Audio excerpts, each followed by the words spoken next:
ఇంకో వ్యక్తిని కూడా చూద్దాం, మనం ఇంకొక స్త్రీని కూడా చూద్దాం. ఆదికాండం 34వ అధ్యాయం మొదటి 2 వచనాలు చూద్దాం.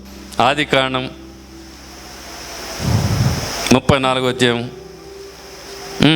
మొదటి 2 వచనాలు.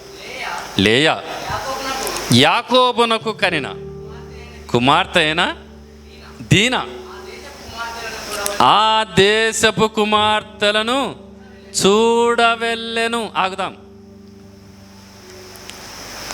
ఎవరంట ఈమె? యాకోబు కుమార్తె, పేరు దీనా. ఎక్కడ పోయిందంట ఈమె? ఆ దేశంలో ఉన్నటువంటి కుమార్తెను చూడడానికి పోయిందంట ఈమె. అంటే తన ఇంట్లో ఉన్న వాళ్ళని చూడడం చాలా అయింది. ఇంకా ఏమా అర్థమైంది నేను చెప్పేది? అసలు వాస్తవంగా యాకోబుతో చెప్పిన ఒక మాట ఏంటంటే, మీరు ఎవరిలో కలవకూడదు, మీరు నా బిడ్డలు, నేను మిమ్మల్ని ఏర్పరచుకున్నా, ప్రత్యేకంగా ఉండండి, మీరు ప్రత్యేకంగా జీవించాలా, లోకములో కలిసిపోకూడదు, మీరు ప్రత్యేకమైన జనాంగం, మీరు పేరు పెట్టి పిలుచుకున్న జనాంగం, మీరు ప్రత్యేకమైన జనాంగం, మీరు కనుక ప్రత్యేకంగా జీవించాలి. అన్యులతో సహవాసం చేయదు. దేశ ఆచారముల చొప్పున కానీ మనుషుల ఆచారముల చొప్పున కానీ సాంప్రదాయాల్లో వెళ్ళకూడదు. మీరు ప్రత్యేకంగా బ్రతకండి ఎక్కడైనా సరే.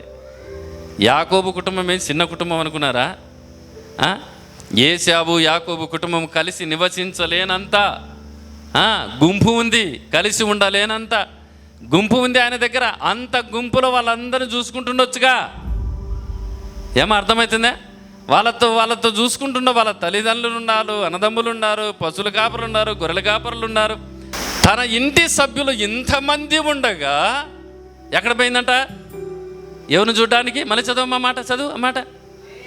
లేయా యాకోబునకు కనిన కుమార్తె అయిన దీనా ఆ దేశపు కుమార్తెలను చూడవెళ్ళను. శూన్యక పోయింది.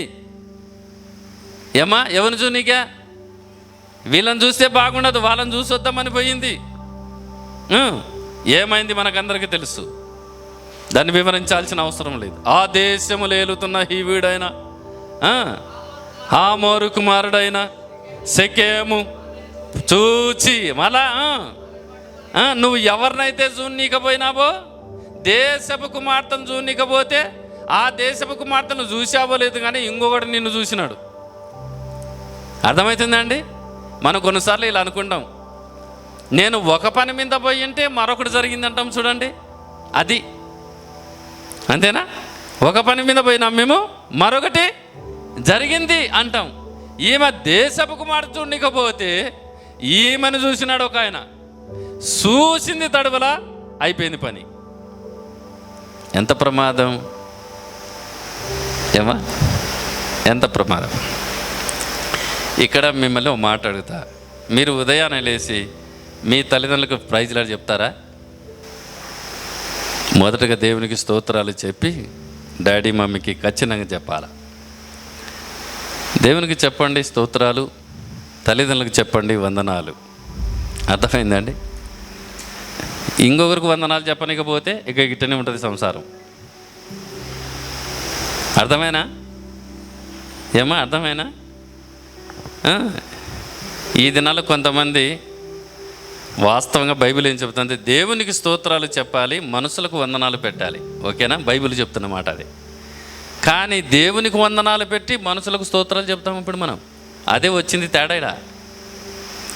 కనుక దేవునికి స్తోత్రాలు చెప్పండి, తల్లిదండ్రులకు ఎదుటి వారికి వందనాలు చెప్పండి, బాగుంటారు.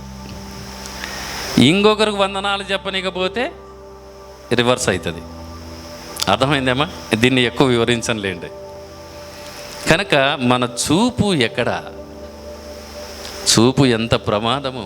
అందుకే యవనస్తులు దేని చేత తమ నడతను శుద్ధిపరచుకొందురు, నీ వాక్యమును బట్టి దానిని జాగ్రత్తగా చూచుకొనుట చేతనే కదా. ప్రభువైన క్రీస్తు వారు ఒక మంచి మాట చెప్పాడు. మీ దేహానికి దీపం కన్ను. మీ దేహానికి అంత దీపం ఏదంట? కన్ను. నీ కన్ను మంచిదైతే నీ దేహమంతా మంచిదే, నీ కన్ను చెడ్డదైతే నీ దేహమంతా. అంతేనా? ప్రభువారు ఎంత చక్కగా చెప్పాడైనా. కనుక నీ కన్ను బాగుండని, అమ్మ వింటున్నారా తమ్ముడు, నీ కన్ను నీ చూపు బాగుండని. దేవుడిచ్చినటువంటి కన్ను దేవుని వైపే మళ్ళించు. అంతేనా? దేవుడిచ్చిన చూపును ఎక్కడ మళ్ళించాలో చెప్పండి? దేవుని వైపే మళ్ళించండి.